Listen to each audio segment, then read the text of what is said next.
Just as jobs are returning, the EPA calling for a slew of new regulations to fight global warming.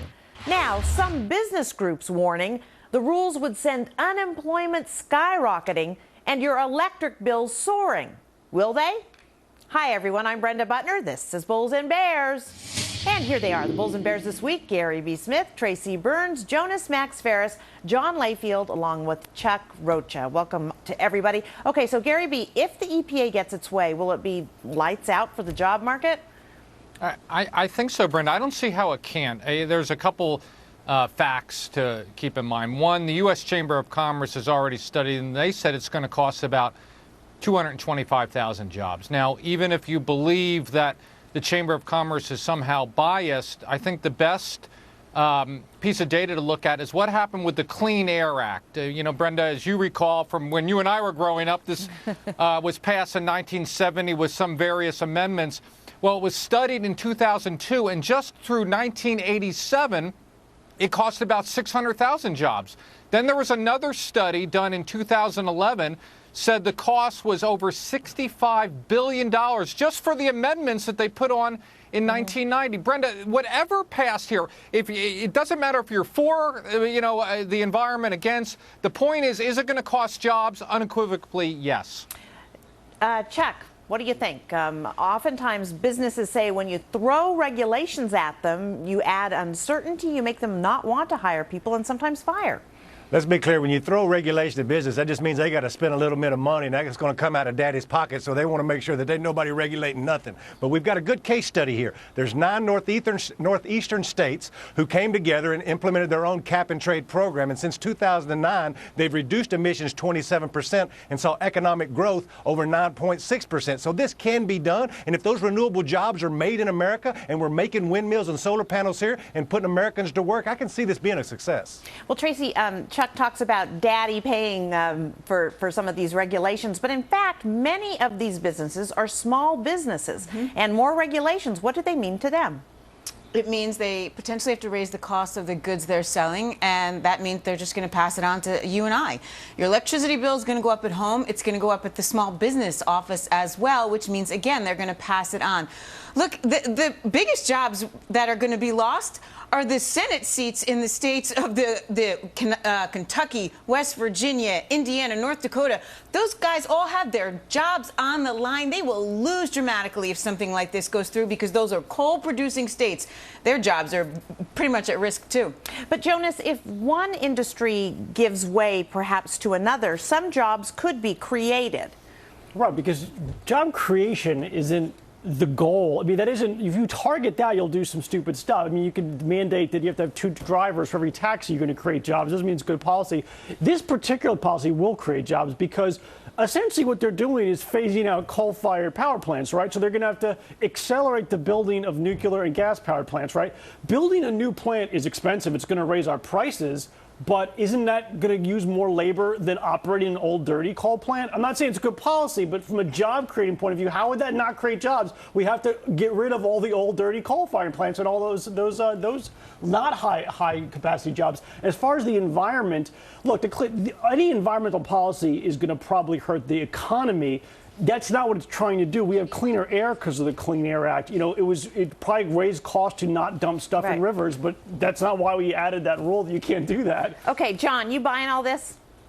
No, I'm not buying all this. Remember cellulosic ethanol? We had a mandate for cellulosic ethanol, and oil companies have been paying millions of dollars in fines because they don't use a fuel that is not commercially available. I mean, this is the same thing. The administration here just says to the states, hey, reduce your emissions by 30% by a certain date. How are we going to do that?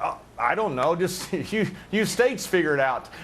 Renewable energy does create jobs, but they're talking about just punishing coal plants is what they're talking about punishing. And remember, the resurgence in the United States in manufacturing is because the United States has about 13 cents a kilowatt hour for electricity. It's one of the lowest in the world. You start adding to that, it's going to cost jobs across the board in many different sectors.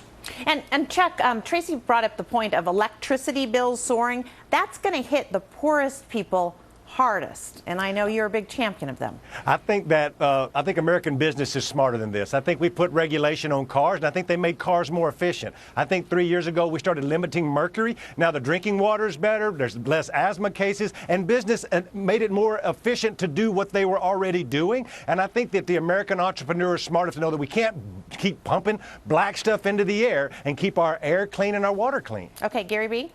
Well, let's go back to the car example. When they put the regulations on cars, we were forced, Detroit, to sell cars that could not compete with the Japanese. And in fact, that led to the great Japanese invasion of Toyota, Honda. And it wasn't until the U.S. consumer went back to the big, quote unquote, gas guzzling SUVs that we made very well, did some of those industries turn around. As for Jonas's point, I can understand if the windmills and the solar could all stand on their own. But as we phase out an industry that stands on its own and have to then do this forced move to solar and all this other jazz to produce energy that have to be subsidized, that's the problem. We have to pay taxes to subsidize all those industries that can stand on their own. So either way, it's going to be money out of our pocket, and we take money out of our pocket, that costs jobs. But the rules that are being proposed don't actually focus on the soot, because at the end of the day, it's about the soot, right? We're talking about carbon dioxide emissions. We're talking about all this nonsense that's not getting to the crux of it all. So you're passing rules that aren't even going to help. And if you don't get the world on board, a cool breeze will blow from China all the way over to us, and no matter what we're doing here at home, we are still affected by what's going on in China, India, all these countries that just don't give a darn right now. And Chuck, that's a good point.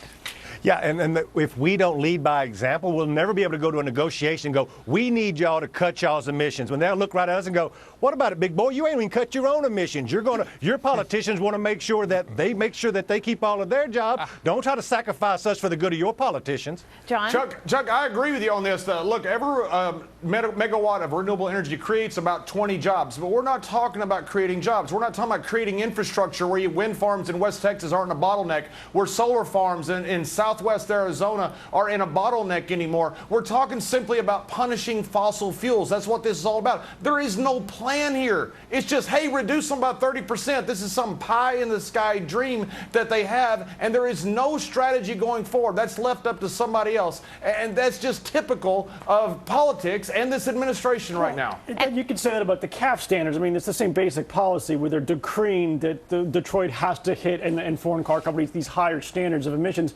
The consumer doesn't have to pay for it with high gas taxes, and then they are going to do it. I mean, it's going to cost them money, but they're going to make cars that get more miles per gallon. So it's not like it's impossible for private industry to follow the mandate. I'm not saying it's good policy, but they'll ultimately hit it. And as far as the foreign thing, look, Toyota, they made cars in the 70s that didn't need catalytic converters to meet our emission rules.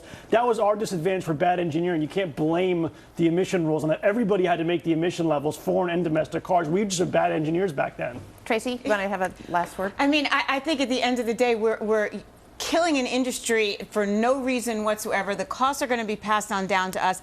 And I think the worst is that they're doing this by executive order. Let them vote. I mean, geez, they vote on everything else under the sun. Let them at least vote and do this right, as opposed to the EPA and the president making all the rules. Right, and John, you made a good point. They're basically just passing this along to the states. It's not passing along to private industry. The states now are going to make the decision about what happens and how they do this. Yeah, they have absolutely no strategy whatsoever. If I were the president, I would tell the EPA, rule on fracking right now, good, bad, indifferent. That would create enough jobs in the Monterey Shell in California alone to reduce their deficit. This is some type of pie-in-the-sky dream. It's a landmark legislation that the president wants to pass so that he can say something in his retirement that he did in his second term. Okay. All right. Thanks, guys. And if you want to get in on the discussion, go to #BullsandBears. We love to hear from you.